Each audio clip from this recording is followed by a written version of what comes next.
ସୁଭଦ୍ରା ଟଙ୍କାକୁ ନେଇ ଆସିଲା ବଡ଼ ଖବର। ଜଣାପଡ଼ିଲା କେମିତି ମିଳିବ ସୁଭଦ୍ରା ଟଙ୍କା, କେମିତି ପାଇବେ ନଥିଲେ ଏହି ଡକ୍ୟୁମେଣ୍ଟ ପାଇଁ କରିବାକୁ ପଡ଼ିବନି ଚିନ୍ତା। ସୁଭଦ୍ରା ଟଙ୍କା ପାଇଁ ଆବେଦନ କରିବା ଆଗରୁ କରେକ୍ସନ୍ କରନ୍ତୁ ଏ ଡକ୍ୟୁମେଣ୍ଟ ଗୁଡ଼ିକ। ସମୟ ଥାଉ ଥାଉ କରେକ୍ସନ୍ ନ କରିଲେ ସୁଭଦ୍ରା ଟଙ୍କା ପାଇଁ ଆବେଦନ ହୋଇପାରେ ରିଜେକ୍ଟ।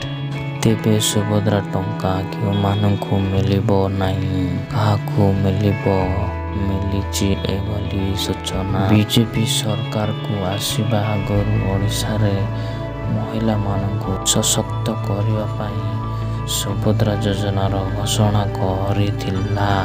ଆଉ ଏବେ ଓଡ଼ିଶାରେ ବିଜେପି ସରକାର ଗଠନ କରିବା ପରେ ସୁଭଦ୍ରା ଟଙ୍କା ମିଳିବାକୁ ଯାଉଛି, ଯାହାକି 50,000 ଟଙ୍କାର ଭାଉଚର ଅଟେ। ହେଲେ କାହାକୁ ମିଳିବ, ଆଉ ଏ ଡକ୍ୟୁମେଣ୍ଟ ଗୁଡ଼ିକରେ କେଉଁ ଭୁଲ ଥିଲେ କଟିଯିବ ସୁଭଦ୍ରା ଟଙ୍କା, ତାହାକୁ ନେଇ ଲୋକମାନେ ଚିନ୍ତାରେ ପଡ଼ିଛନ୍ତି।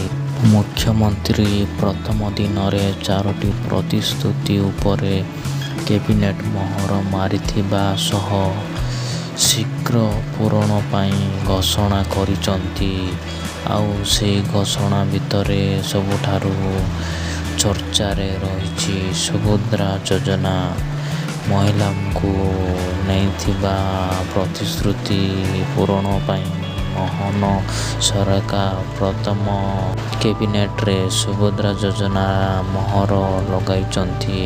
ଆଉ 100 ଦିନ ଭିତରେ ଏହାକୁ କାର୍ଯ୍ୟକାରୀ କରିବାକୁ ଘୋଷଣା କରିଛନ୍ତି। ମୁଖ୍ୟମନ୍ତ୍ରୀଙ୍କ ଏହି ଘୋଷଣା ପରେ ଏହି ଯୋଜନାକୁ ନେଇ ସବୁଠି ଚର୍ଚ୍ଚା।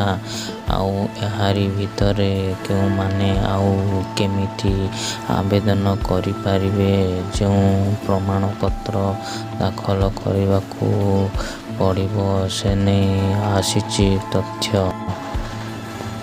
ସୁଭଦ୍ରା ଯୋଜନା ପାଇଁ କେଉଁମାନେ ଯୋଗ୍ୟ ଅଟନ୍ତି, ତେବେ ଏଠାରେ କହି ରଖିବାକୁ ଚାହିଁବୁ ମହିଳା ଜଣକ ଓଡ଼ିଶାର ବାସିନ୍ଦା ହୋଇଥିବା ଦରକାର। ମହିଳାଙ୍କ ବୟସ 23ରୁ 59 ହୋଇଥିବା ଦରକାର। କେବଳ ବିବାହିତା ମହିଳାମାନେ ଅନ୍ତର୍ଭୁକ୍ତ ହୋଇପାରିବେ। ଗୋଟିଏ ପରିବାରରୁ ଜଣକୁ ସୁଭଦ୍ରା ଭାଉଚର ମିଳିବ। ଆବେଦନକାରୀ କୌଣସି ଚାକିରି କରିନଥିବେ, ଆବଶ୍ୟକ ଅବିବାହିତ ହୋଇପାରିବେନି ସାମିଲ, ଅଙ୍ଗନବାଡ଼ି କର୍ମୀ ହୋଇପାରିବେ ହିତାଧିକାରୀ। ତେବେ ଯୋଗ୍ୟ ହିତାଧିକାରୀ ହୋଇଥିଲେ ସରକାରଙ୍କ ପକ୍ଷରୁ ଦିଆଯାଇଥିବା ନିର୍ଦ୍ଧାରିତ ୱେବସାଇଟ୍ରେ ଆବେଦନ କରିବାକୁ ପଡ଼ିବ। ଆବେଦନକାରୀମାନେ ୱେବସାଇଟ୍କୁ ଯାଇ ନିଜର ତଥ୍ୟ ପୂରଣ କରି ଆବେଦନ କରିପାରିବେ। ସୁଭଦ୍ରା ଯୋଜନାରେ ସାମିଲ ହେବାକୁ କ'ଣ କ'ଣ ପ୍ରମାଣପତ୍ର ଦାଖଲ କରିବାକୁ ପଡ଼ିବ, ଏନେଇ ଶୁଣନ୍ତୁ। 1ରେ ଆଧାର କାର୍ଡ଼, 2ରେ ବ୍ୟାଙ୍କ ଆକାଉଣ୍ଟ, 3ରେ ଠିକଣା ପ୍ରମାଣପତ୍ର, 4ରେ ମୋବାଇଲ ନମ୍ବର, 5ରେ ପାସପୋର୍ଟ, 6ରେ ଆୟ ପ୍ରମାଣପତ୍ର, 7ରେ ଇନକମ୍ ପ୍ରମାଣପତ୍ର, 8ରେ ରାସନ କାର୍ଡ଼। ଏସବୁ ପ୍ରମାଣପତ୍ର ଆବଶ୍ୟକ ପଡ଼ିବ ସୁଭଦ୍ରା ଯୋଜନାରେ ସାମିଲ ହେବାକୁ। ତେବେ ଏସବୁ ଡକ୍ୟୁମେଣ୍ଟରେ ଯଦି କିଛି ଭୁଲ ଥାଏ ତାହେଲେ ସମୟ ଥାଉ ଥାଉ ଆଉ କରେକ୍ସନ୍ କରିନିଅନ୍ତୁ, ଯେଉଁଥିରେ ଆପଣମାନଙ୍କୁ ସୁଭଦ୍ରା ଯୋଜନାରେ ସାମିଲ ହେବାକୁ ସହଜ ହେବ। ତେବେ ସୁଭଦ୍ରା ଯୋଜନାରେ ହିତାଧିକାରୀଙ୍କ ପାଇଁ ଏସବୁ ଯୋଗ୍ୟତା ଆବଶ୍ୟକ ବୋଲି ଆଲୋଚନା ହୋଇଛି, କିନ୍ତୁ ସରକାରଙ୍କ ପକ୍ଷରୁ ଏ ପର୍ଯ୍ୟନ୍ତ ବିଧିବଦ୍ଧ ଭାବେ ନୋଟିଫିକେସନ୍ ଦିଆଯାଇନାହିଁ। ତେବେ ଖୁବ୍ ଶୀଘ୍ର ନୋଟିଫିକେସନ୍ ଆସିବ। ଅନଲାଇନ୍ ଆବେଦନ ହେବ ବୋଲି କୁହାଯାଇଛି।